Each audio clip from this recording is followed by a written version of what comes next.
India closed the Taj Mahal, its principal tourist site, and the financial hub of Mumbai ordered offices providing non-essential services to keep half their staff at home in increased measures to curb the coronavirus in South Asia.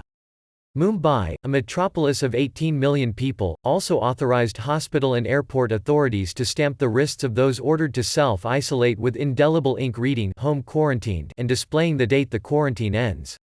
There have been concerns that overstretched health systems in India and the region could struggle to handle a surge in cases. New Delhi has already taken measures including suspending most visas into the country. Indian health authorities are analyzing data from more than 1,000 patients who had not traveled to coronavirus-affected regions and were not known to have come into contact with confirmed cases, to determine whether the disease has begun spreading through the country, a senior official from the Indian Council of Medical Research (ICMR) said. That will tell us whether it has already reached in community, or we are still in the earlier stage where the disease is limited to the traveler and close contacts, the official told Reuters. India's western state of Maharashtra, home to Mumbai, has been the hardest hit with 39 confirmed coronavirus cases, or about a quarter of the 126 cases in the country. A patient there died after contracting the virus on Tuesday, Praveen Pardesi, who heads Mumbai's civic body, told Reuters. It was the third death in India. Along with the Taj Mahal, dozens of other monuments and museums including the Ajanta and Ellora caves and religious sites such as Mumbai's Siddhivinayak temple were closed. The curbs in Mumbai come just days after the city shut down schools, cinemas, malls and gyms, and also banned mass gatherings. India expanded its travel restrictions on Monday, banning passengers from countries of the European Union and European Free Trade Association, Turkey and the United Kingdom, including its own citizens. Neighbouring Sri Lanka said it would suspend all international flights for 2 weeks beginning Wednesday. Indian airline Go Air suspended all international operations and asked some of its employees to take unpaid leave. Pakistan said confirmed cases had more than doubled for a second consecutive day, reaching 237.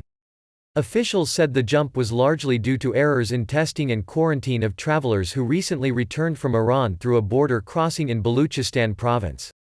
If the arrangements were better, we could have saved these people from the virus. Saeed Ghani, a minister in the provincial Sindh government where many of the cases were detected, told a television channel on Monday night. The government of Sindh announced on Tuesday night that all shopping centres, malls and restaurants would be shut for 15 days in the province, including in Pakistan's largest city and financial hub, Karachi. It also announced the closure of government offices.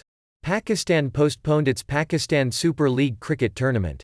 Authorities in South Asia have struggled to get travelers to self-isolate or stay quarantined in medical facilities that many view as poor and unhygienic. At least 38 Afghans who recently returned from Iran and were in isolation escaped from a facility in western Afghanistan on Monday after breaking windows and attacking hospital staff. At least one of them was confirmed to have the coronavirus. The country currently has 22 confirmed cases. Separately, in Navi Mumbai, a suburb of India's financial hub, local media reported that 11 people, who had been isolated after returning from Dubai, also fled the hospital, forcing police to launch a manhunt. With the overnight rise in Pakistan, the overall number of confirmed cases in South Asia has now crossed the 400 mark. Sri Lanka, which is heavily reliant on tourism for foreign exchange, saw its currency hit a record low against the dollar on Tuesday. Pakistan's stock market slid again a day after recording one of its biggest ever one-day declines.